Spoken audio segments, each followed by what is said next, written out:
زویا بیٹی، یاد رکھنا تمہارا یہ بھائی تمہارے مرحوم باپ کی وہ نشانی ہے جس کے لیے انہوں نے اپنی جوانی کی ساری بہاریں فیکٹریوں کی دھول اور مشینوں کے شور میں گزار دیں، اور اب جب وہ ہمیں اس دنیا میں تنہا چھوڑ گئے ہیں تو یہ ذمہ داری تمہارے اور میرے کندھوں پر ہے کہ علی کی پڑھائی میں کوئی رکاوٹ نہ آئے۔ امی کی یہ باتیں میرے کانوں میں پگھلے ہوئے سیسے کی طرح اتر رہی تھیں، اور میں خالی نظروں سے سامنے دیوار پر لگی بابا کی تصویر کو دیکھ رہی تھی، جن کی آنکھوں میں ایک ابدی سکون تھا، مگر ہمیں وہ جس طوفان کے حوالے کر گئے تھے اس کا اندازہ شاید انہیں بھی نہیں تھا۔ میرا نام زویا ہے، اور میں ایک ایسے متوسط گھرانے کی لڑکی تھی جہاں خواب تو بہت اونچے دیکھے جاتے تھے، مگر وسائل کی چادر ہمیشہ چھوٹی پڑ جاتی تھی۔ ہمارے گھر کی کل کائنات میرا چھوٹا بھائی علی تھا، جو مجھ سے 5 سال چھوٹا تھا، اور ذہانت میں اس کا کوئی ثانی نہیں تھا۔ بابا ہمیشہ کہتے تھے کہ میری زویا میرا مان ہے، مگر میرا علی میرا نشان ہے جو دنیا میں میرا نام روشن کرے گا۔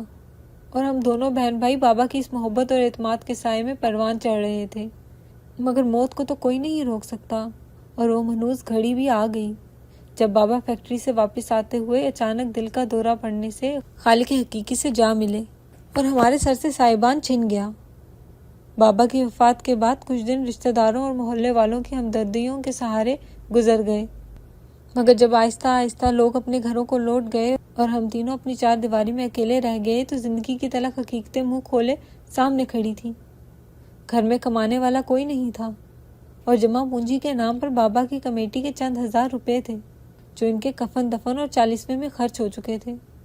اب صورتحال یہ تھی کہ گھر میں فاقوں نے ڈیرے ڈال دیے تھے، اور ہم تینوں ایک دوسرے سے نظریں چراتے تھے کہ کہیں کوئی بھوک کا شکوہ نہ کر دے۔ گھر کے حالات روز بروز بگڑتے جا رہے تھے، اور غربت ہمارے دروازے پر دستک دے رہی تھی۔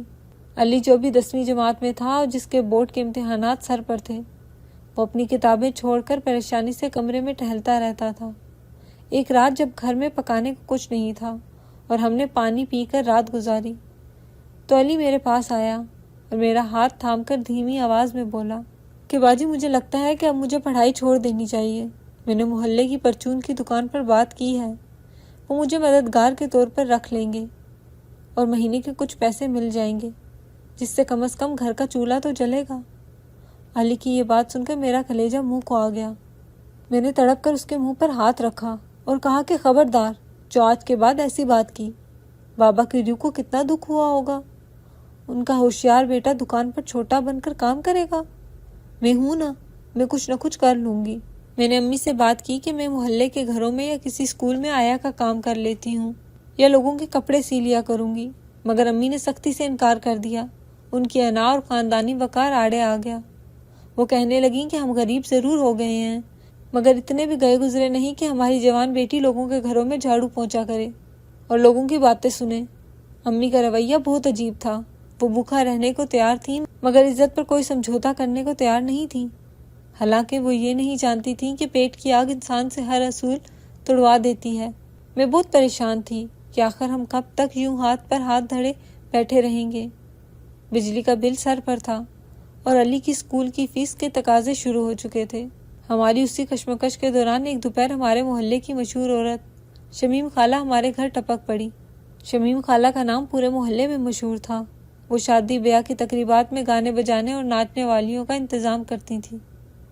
محلے کی شریف عورتیں اس سے کتراتی تھیں، مگر امی کی اس سے پرانی دعا سلام تھی۔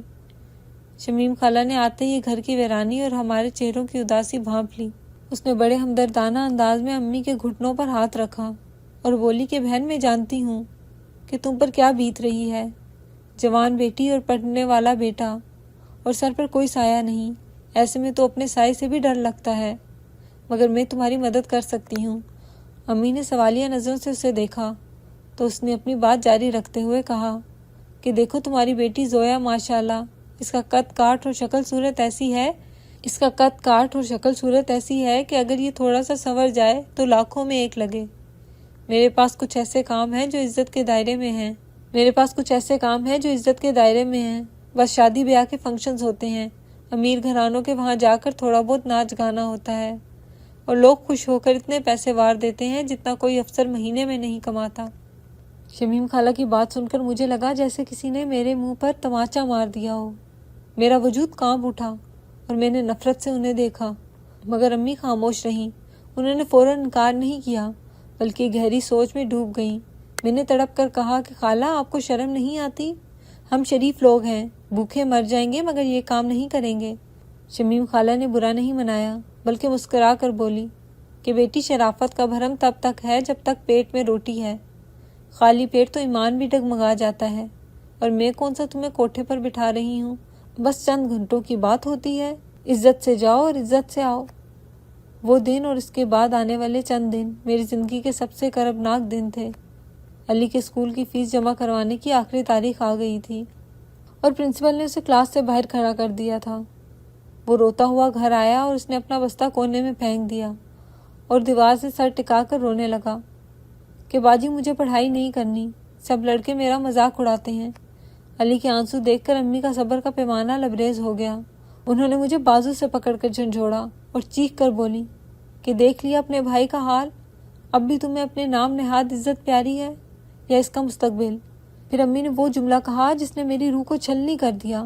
انہوں نے میری آنکھوں میں آنکھیں ڈال کر کہا کہ زویا، تو ناچے گی تبھی تو تیرا بھائی پڑھ لکھ کر ہمیں عزت دار زندگی دے گا، ورنہ یہ ساری زندگی مزدور بن کر رہ جائے گا اور لوگوں کی جوتیاں سیدھی کرے گا۔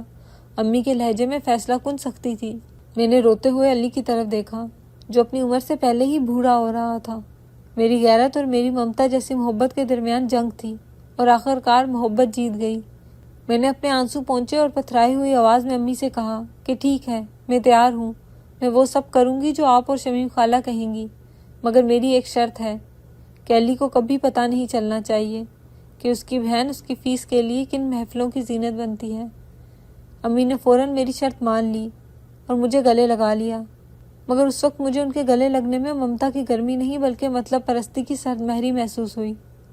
اگلے ہی دن سے میری زندگی کا ایک نیا اور بھیانک باب شروع ہو گیا۔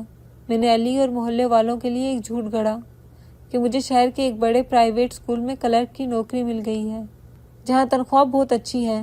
علی یہ سن کر خوشی سے پھولے نہ سمایا اور اس نے میرے ہاتھ کو چوم کر کہا کہ باجی، آپ دنیا کی بہترین بہن ہیں، آپ نے میری خاطر نوکری شروع کر دی، میں وعدہ کرتا ہوں کہ میں بہت محنت کروں گا۔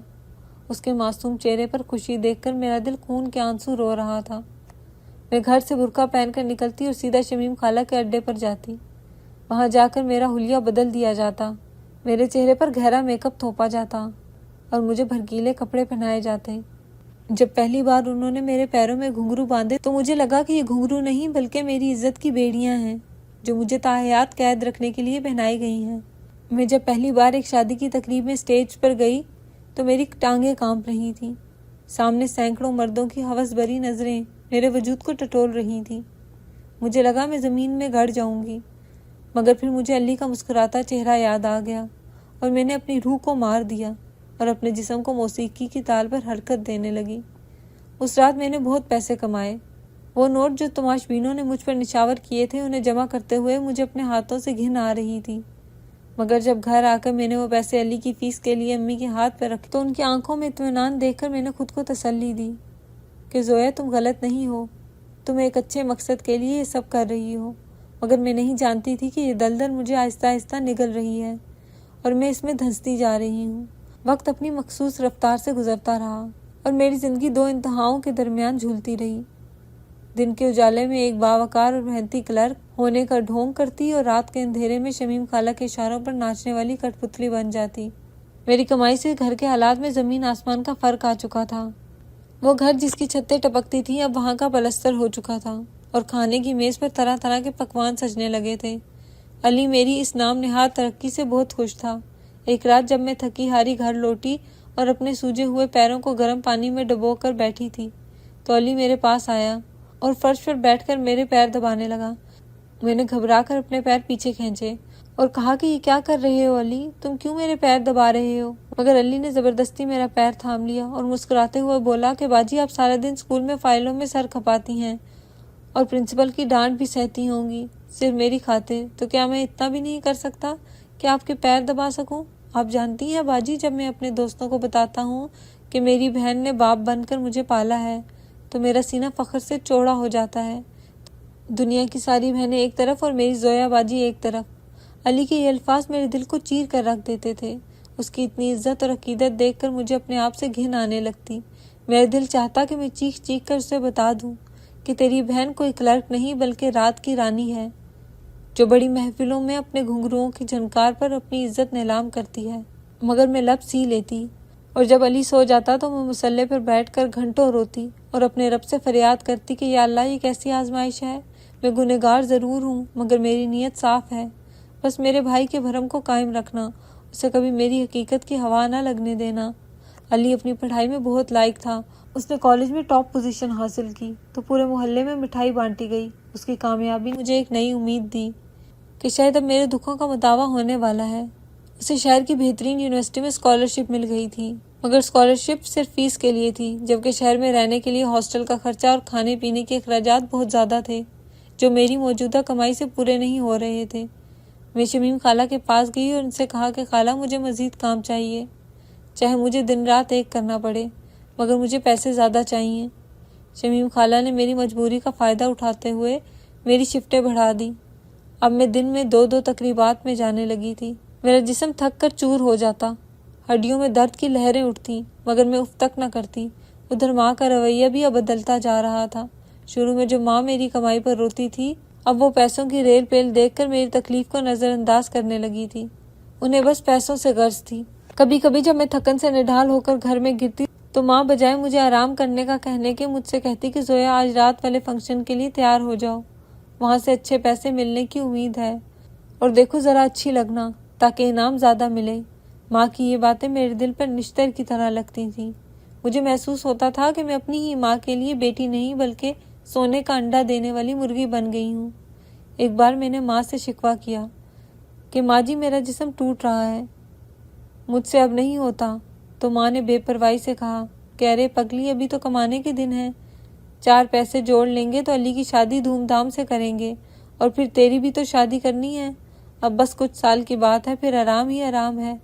علی شہر چلا گیا اور وہاں یونیورسٹی کے ہاسٹل میں رہنے لگا۔ وہ مہینے میں ایک بار گھر آتا اور جب بھی آتا گھر میں رونق آ جاتی۔ وہ اپنے دوستوں اور یونیورسٹی کی باتیں کرتا تو اس کی آنکھوں میں چمک ہوتی تھی۔ وہ اکثر اپنے ایک خاص دوست کا ذکر کرتا تھا جس کا نام احسن تھا۔ علی بتاتا کہ باجی، احسن کا تعلق ایک بہت بڑے جاگیردار گھرانے سے ہے، وہ لوگ کروڑوں میں کھیلتے ہیں، مگر احسن میں ذرا بھی غرور نہیں ہے۔ وہ مجھے بالکل اپنے بھائیوں کی طرح سمجھتا ہے اور اکثر اپنی گاڑی میں مجھے ہاسٹل چھوڑنے بھی آتا ہے۔ ایک بار علی نے بتایا کہ باجی، احسن اکثر ضد کرتا ہے کہ میں اس کے گھر جاؤں اور اس کی فیملی سے ملوں۔ وہ کہتا ہے کہ دوستی میں امیر غریب کا فرق نہیں ہوتا۔ میں علی کی یہ باتیں سن کر خوش ہوتی کہ شکر ہے میرے بھائی کو اچھے لوگ ملے ہیں، ورنہ شہر کی ہوا تو انسان کو بگاڑ دیتی ہے۔ میں علی کو سمجھاتی کہ دیکھو علی، وہ لوگ بڑے لوگ ہیں، ان کی دنیا اور ہے اور ہماری اور، تم بس اپنی پڑھائی پر توجہ دو اور کبھی کسی کے آگے ہاتھ مت پھیلانا۔ علی ہنس کر کہتا کہ باجی، آپ فکر نہ کریں، ایسا نہیں ہے، وہ تو میری خودداری کی بہت قدر کرتا ہے۔ میں علی کی کامیابی اور اس کی خوشی دیکھ کر اپنا ہر غم بھول جاتی۔ مجھے لگتا کہ میری قربانی رائے گاہ نہیں جا رہی، میرا بھائی ایک دن بہت بڑا افسر بنے گا اور پھر میں اس دلدل سے نکل جاؤں گی اور توبہ کر کے باقی زندگی اللہ کے حضور گزار دوں گی۔ وقت پر لگا کر اٹھتا رہا اور چند سال مزید گزر گئے۔ علی کی تعلیم مکمل ہونے میں اب بس کچھ مہینے ہی باقی تھے۔ میں نے دل ہی دل میں فیصلہ کر لیا تھا کہ جس دن علی کی نوکری کا لیٹر آئے گا اسی دن میں یہ کام چھوڑ دوں گی اور کبھی مڑ کر اس گلی میں نہیں دیکھوں گی۔ گھر میں خوشی کا سماں تھا، ہم علی کی واپسی اور اس کی کامیابی کے خواب بن رہے تھے۔ تبھی ایک شام شمیم خالہ ہمارے گھر آئیں۔ ان کے چہرے پر ایک عجیب سی خوشی اور لالچ تھا۔ وہ سیدھا ماں کے پاس گئیں اور بولیں کہ مبارک ہو، ایک بہت بڑی لاٹری لگی ہے، شہر کے ایک بہت بڑے بزنس مین کے بیٹے کی شادی ہے اور وہاں مہندی اور ڈھولک کی تقریبات کے لیے انہیں ایک خاص اور تجربہ کار رقاصہ کی ضرورت ہے، جو نہ صرف خوبصورت ہو بلکہ جس کا رقص بھی کمال ہو۔ میں نے زویا کا نام دے دیا ہے۔ وہ لوگ منہ مانگے پیسے دینے کو تیار ہیں، اتنے پیسے کہ تم لوگ اپنی 7 نسلوں تک بیٹھ کر کھا سکو گے۔ ماں بے تابی سے پوچھنے لگی کہ کب جانا ہے اور کتنے پیسے ملیں گے۔ شمیم خالہ نے جب رقم کا بتایا تو ماں کے ہوش اڑ گئے۔ وہ اتنی بڑی رقم تھی کہ اس سے ہم علی کی شادی تو کیا، اس سے اپنا کاروبار بھی کروا سکتے تھے۔ میں نے جب یہ سنا کہ تقریب اسی شہر میں ہے جہاں علی پڑھتا ہے تو میرے کان کھڑے ہو گئے اور ایک انجانے خوف نے میرے دل کو جکڑ لیا۔ میں نے فوراً انکار کر دیا اور کہا کہ نہیں خالہ، میں اس شہر میں نہیں جاؤں گی، وہاں علی ہوتا ہے، اگر خدا نخواستہ کسی نے مجھے دیکھ لیا یا علی کو پتہ چل گیا تو میں کیا کروں گی؟ میں یہ رسک نہیں لے سکتی، میں یہ کام نہیں کروں گی، میری طرف سے نہ ہے۔ میرا انکار سن کر میری ماں کا چہرہ غصے سے سرخ ہو گیا۔ وہ مجھ پر برس پڑی کہ تیرا دماغ تو خراب نہیں ہو گیا، اتنی بڑی رقم کو لات مار رہی ہے؟ ارے وہ شہر اتنا بڑا ہے، وہاں تجھے کون پہچانے گا؟ اور علی تو ہاسٹل میں اپنی پڑھائی میں مصروف ہوگا، اسے کیا پتا کہ تو کہاں ہے؟ یہ آخری بڑا کام ہے زویا، اس کے بعد بے شک تو یہ کام چھوڑ دینا۔ ابھی نخرے مت کر، سوچ اگر یہ پیسے مل گئے تو ہم علی کو اپنا گھر لے کر دے سکیں گے اور تیری بھی جان چھوٹ جائے گی۔ میں ماں کے آگے ہاتھ جوڑتی رہی کہ ماں مجھے ڈر لگ رہا ہے، میرا دل نہیں مان رہا، مجھے مت بھیجیں، مگر ماں نے میری ایک نہ سنی۔ انہوں نے مجھے جذباتی بلیک میل کرنا شروع کر دیا کہ میں نے پوری زندگی دکھ دیکھے ہیں، اب جب سکھ کا سانس لینے کا وقت آیا ہے تو پیچھے ہٹ رہی ہے۔ شمیم خالہ نے بھی مجھے تسلی دی کہ ارے پگلی، تو میک اپ اور زیورات میں چھپی ہوگی، تجھے تو تیرا سگا باپ بھی نہیں پہچان سکے گا، تو فکر کیوں کرتی ہے؟ بس چپ چاپ تیاری کر اور ہمارے ساتھ چل۔ ماں کے اصرار اور مستقبل کی ضرورتوں کے آگے میں نے ہتھیار ڈال دیے اور حامی بھر لی، مگر میرا دل کسی انہونی کے خوف سے زور زور سے دھڑک رہا تھا۔ مجھے کیا خبر تھی کہ یہ رات میری زندگی کی سب سے بھاری اور خوفناک رات ثابت ہونے والی ہے، جو میرے سارے راز فاش کر دے گی۔ مقررہ دن جب میں اور شمیم خالہ گاڑی میں بیٹھ کر اس شہر کی جانب روانہ ہوئے جہاں میری زندگی کا سب سے بڑا امتحان میرا منتظر تھا، تو میرا دل سینے میں کسی زخمی پرندے کی طرح پھڑپڑا رہا تھا۔ پورے راستے میں بار بار اپنے دوپٹے کے پلو کو مٹھی میں بھینچتی رہی۔ مجھے یوں محسوس ہو رہا تھا جیسے میں کسی ایسی اندھی سرنگ میں داخل ہونے والی ہوں جہاں سے واپسی کا کوئی راستہ نہیں ہے۔ شام کے وقت شہر پہنچے اور ہمیں ایک 5 اسٹار ہوٹل کے ایک کمرے میں ٹھہرایا گیا، جہاں کا ماحول دیکھ کر ہی اندازہ ہو رہا تھا کہ یہ لوگ کس قدر امیر ہیں، مگر میری آنکھوں میں ان آسائشوں کے لیے کوئی چمک نہیں تھی، بلکہ ایک انجانا خوف تھا جو لمحہ بہ لمحہ بڑھتا جا رہا تھا۔ کچھ ہی دیر بعد کمرے کے دروازے پر دستک ہوئی اور ایک مہنگی کٹ لیے ہوئے بیوٹیشین اندر داخل ہوئی۔ شمیم خالہ نے اسے ہدایت دی کہ زویا کو اس طرح تیار کرنا کہ دیکھنے والوں کی نظریں نہ ہٹیں۔ بیوٹیشین نے مسکرا کر سر ہلایا اور کام کرنا شروع کر دیا۔ اس نے میرے چہرے پر میک اپ کی تہیں جمانا شروع کر دی۔ مجھے لگ رہا تھا کہ وہ میرے چہرے پر میک اپ نہیں بلکہ گناہوں کی کالک مل رہی ہے اور میری اصلیت کو چھپانے کے لیے ایک مصنوعی نقاب چڑھا رہی ہے۔ جب میں تیار ہو کر آئینے کے سامنے کھڑی ہوئی تو میں خود کو پہچان نہیں پا رہی تھی۔ بھاری زیورات اور قیمتی لہنگوں میں ملبوس وہ لڑکی زویا نہیں بلکہ کوئی اور تھی، جس کی آنکھوں میں ویرانی اور ہونٹوں پر مصنوعی مسکراہٹ تھی۔ میں نے کانپتے ہاتھوں سے اپنے گلے میں موجود تعویذ کو چھوا جو امی نے مجھے نظر بد سے بچنے کے لیے دیا تھا، اور دل ہی دل میں اللہ سے فریاد کی کہ یا اللہ بس آج کی رات خیر سے گزار دے، میں وعدہ کرتی ہوں کہ اس کے بعد کبھی اس دلدل کا رخ نہیں کروں گی۔ ہم جس فارم ہاؤس پر پہنچے وہ شہر سے کچھ فاصلے پر تھا اور اسے دیکھ کر گمان ہوتا تھا کہ یہ کسی بادشاہ کا محل ہے۔ ہر طرف برقی کمکموں کی بہار تھی اور مہنگی ترین گاڑیوں کی قطاریں لگی ہوئی تھیں۔ گیٹ پر موجود گارڈز نے ہماری گاڑی کو چیک کیا اور پھر ہمیں اندر جانے کی اجازت دی۔ اندر کا منظر تو اور بھی دل فریب تھا۔ وسیع اور عریض لان میں اسٹیج سجا ہوا تھا اور مہمانوں کی آمد کا سلسلہ جاری تھا۔ ہمیں اسٹیج کے پیچھے بنے ہوئے ایک خاص کمرے میں لے جایا گیا جو فنکاروں کے لیے تھا۔ وہاں پہنچ کر مجھے تھوڑا سا سکون ملا کہ چلو اب بھی میں لوگوں کی نظروں سے اوجھل ہوں۔ کمرے میں کچھ ملازم اور ویٹرز آ جا رہے تھے جو مہمانوں کے لیے کھانے پینے کا سامان لے جانے میں مصروف تھے۔ ان کی باتوں سے لگ رہا تھا کہ وہ آج کی تقریب کو لے کر بہت پرجوش ہیں۔ میں ایک کونے میں صوفے پر سمٹی بیٹھی تھی کہ 2 ویٹرز ٹرے اٹھائے میرے قریب سے گزرے اور آپس میں باتیں کرنے لگے۔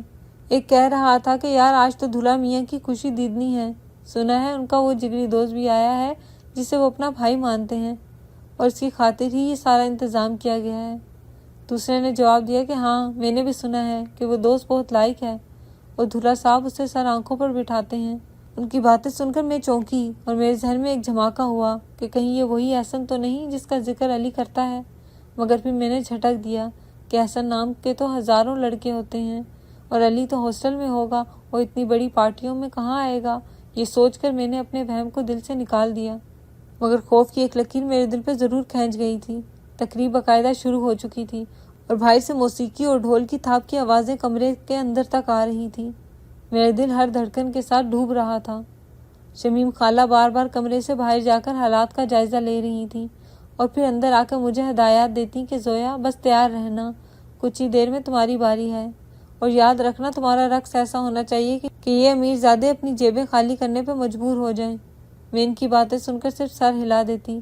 میرے ہاتھ پاؤں ٹھنڈے پڑ رہے تھے اور حلق میں کانٹے چبھ رہے تھے۔ اچانک شمیم خالہ تیزی سے اندر آئیں اور میرا ہاتھ پکڑ کر کھڑا کر دیا اور بولیں کہ چلو زویا، بلاوا آ گیا ہے۔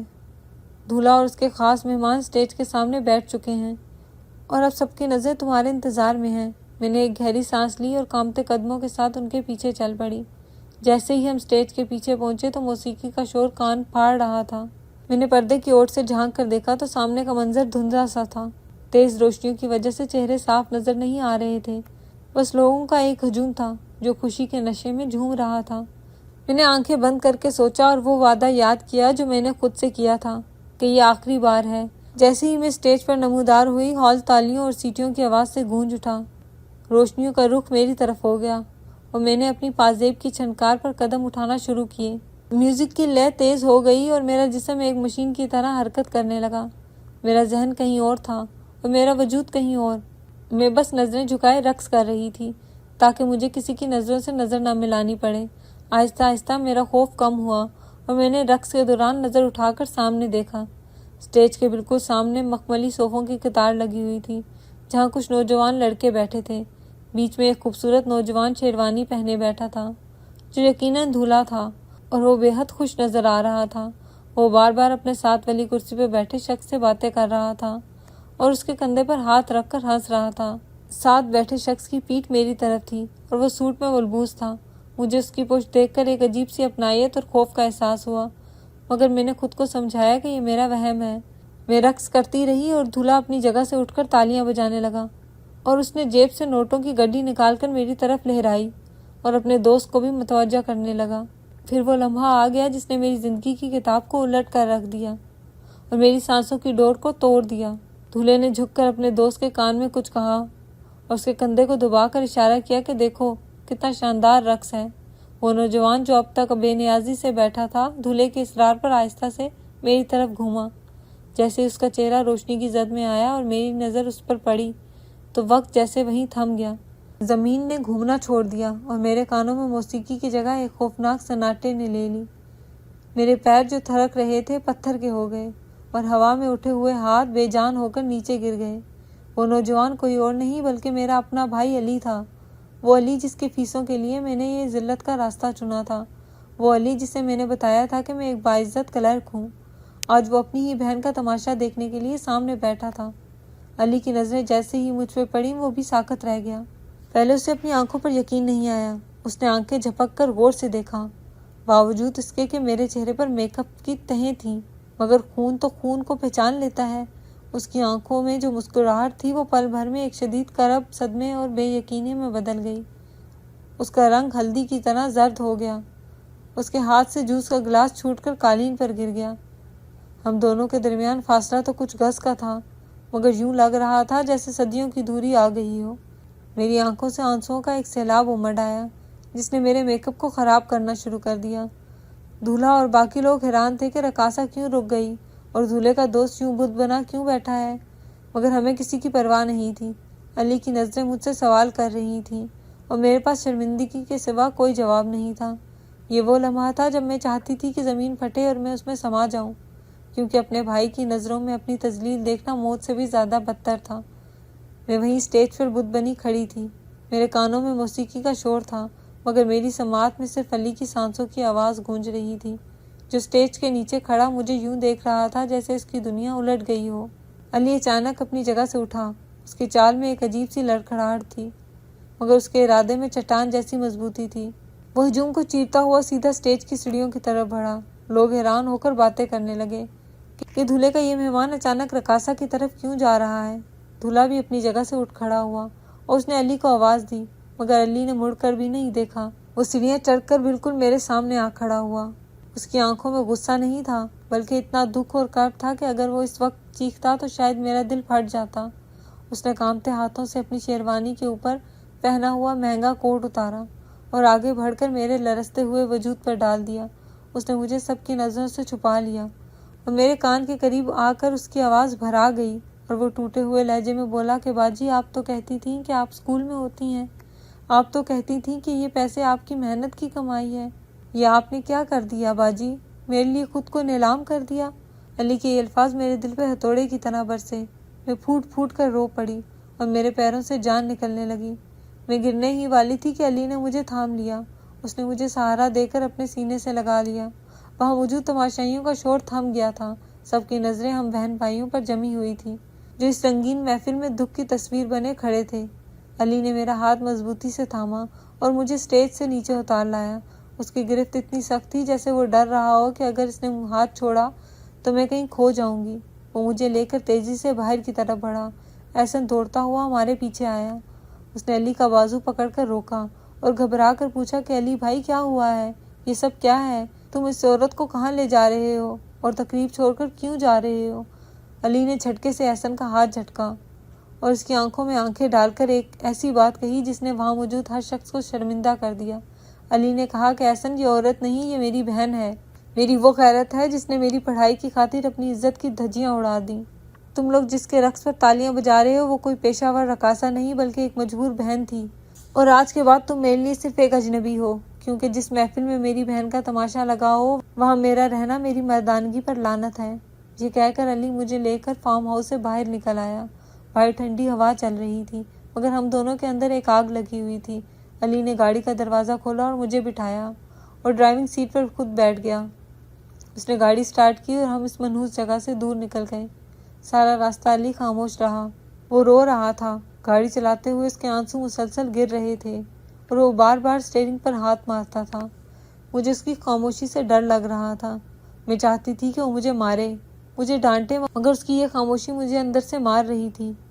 گھر پہنچ کر علی نے دروازہ زور سے کھولا اور ہم اندر داخل ہوئے۔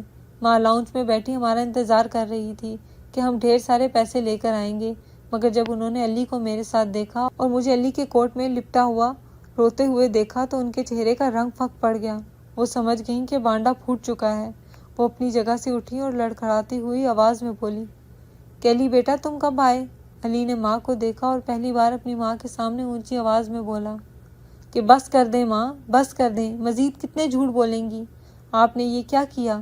آپ نے میری بہن کو جہنم میں دھکیل دیا، صرف میری فیسوں کے لیے؟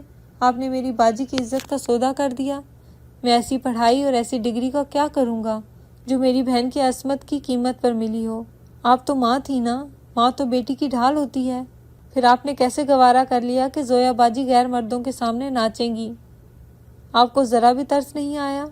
علی کی آواز میں اتنا درد تھا کہ گھر کی دیواریں بھی لرز اٹھیں۔ ماں شرمندگی سے سر جھکائے کھڑی تھیں اور زاروں قطار رو رہی تھیں۔ وہ کوئی صفائی پیش نہیں کر سکتی تھیں کیونکہ ان کا جرم بہت بڑا تھا۔ علی نے دیوار پہ لگا میرا وہ سرٹیفکیٹ کھینچ کر اتارا جو میں نے اپنی فرضی نوکری کے لیے بنوایا تھا اور اسے پھاڑ کر ہوا میں اڑا دیا اور چیخ کر بولا کہ لعنت ہے ایسی مجبوری پر جس نے میرے گھر کی عزت کو بازار کی زینت بنا دیا۔ اور پھر علی میرے پاس آیا اور میرے قدموں میں گھٹنوں کے بل بیٹھ گیا۔ اس نے میری مہندی لگے ہاتھوں کو اپنے چہرے پر رکھ لیا اور بچوں کی طرح بلک بلک کر رونے لگا اور ہچکیوں کے درمیان بولا کہ باجی مجھے معاف کر دیں، میں اندھا تھا، مجھے نظر کیوں نہیں آیا کہ ہمارے گھر میں اتنا پیسہ کہاں سے آ رہا ہے؟ میں اپنی پڑھائی، اپنی زندگی میں اتنا مصروف ہو گیا تھا کہ میں نے کبھی غور ہی نہیں کیا کہ آپ کی آنکھوں کے گرد ہلکے کیوں پڑ رہے ہیں، آپ روز بروز کمزور کیوں ہو رہی ہیں۔ میں کتنا بدبخت بھائی ہوں جس نے اپنی بہن کے کاندھوں پر اتنا بوجھ ڈال دیا۔ میں مزدور بن جاتا، میں ان پڑھ رہ جاتا، لوگوں کی گالیاں کھا لیتا، مگر آپ کو وہاں نہ دیکھتا۔ باجی مجھے معاف کر دیں، میں ساری زندگی آپ کا گنہگار رہوں گا۔ میں نے جھک کر علی کو گلے لگا لیا اور اس کے سر کو چوما اور روتے ہوئے کہا کہ نہیں میرے بھائی، تم تو میرا مان ہو۔ میں نے جو کیا اپنی مرضی سے کیا، بس مجھے ڈر تھا کہ کہیں تم ٹوٹ نہ جاؤ۔ علی نے میرے آنسو پونچھے اور میرے سر پر ہاتھ رکھ کر قسم کھائی اور بولا کہ زویا باجی آج کے بعد آپ اس گھر کی دہلیز سے باہر قدم نہیں نکالیں گی۔ آپ کا یہ بھائی جب تک زندہ ہے آپ کی خدمت کرے گا۔ میں خون پسینہ ایک کر دوں گا مگر میں آپ پر کوئی آنچ نہیں آنے دوں گا۔ آج سے آپ اس گھر کی رانی ہیں اور میں آپ کا نوکر۔ اس رات ہم تینوں بہت روئے مگر وہ آنسو ندامت اور توبہ کے آنسو تھے جنہوں نے ہمارے دل کا بوجھ ہلکا کر دیا۔ اگلی صبح ہماری زندگی کا ایک نیا سورج طلوع ہوا۔ میں نے فجر کی نماز میں اللہ سے رو رو کر توبہ کی اور اپنے گناہوں کی معافی مانگی اور پھر وہ گھنگرو اور بھڑکیلے کپڑے ایک گٹری میں باندھ کر جلا دیے۔ علی نے اپنا وعدہ نبھایا اس نے دن رات محنت کی اور جلدی اسے ایک بہت اچھی کمپنی میں نوکری مل گئی۔ اس نے مجھے کبھی اس بات کا احساس نہیں ہونے دیا کہ ماضی میں کیا ہوا تھا۔ وہ میری پہلے سے بھی زیادہ عزت کرنے لگا۔ ماں بھی اب بدل گئی تھی۔ وہ اپنی غلطی پر نادم تھی اور ہر وقت تسبیح پڑھتی رہتی تھی۔ وقت کے ساتھ ساتھ ہمارے زخم بڑھنے لگے۔ علی کی شادی ہوئی اور اللہ نے اسے خوبصورت اولاد سے نوازا، مگر وہ آج بھی گھر میں سب سے زیادہ میرا خیال رکھتا ہے۔ جب بھی وہ مجھے دیکھتا ہے اس کی آنکھوں میں ایک شکر گزاری اور عقیدت ہوتی ہے۔ میں اکثر سوچتی ہوں کہ وہ رات میری زندگی کی سب سے بھیانک رات تھی، مگر اسی رات نے مجھے اور میرے بھائی کو ایک ایسے اٹوٹ رشتے میں باندھ دیا جو دنیا کی کوئی طاقت نہیں توڑ سکتی۔ سچ ہے کہ برائی کا راستہ چاہے کتنا ہی ہموار کیوں نہ ہو، اس کا انجام ہمیشہ رسوائی ہوتا ہے، اور توبہ کا دروازہ ہمیشہ کھلا رہتا ہے، بس پلٹنے کی دیر ہوتی ہے۔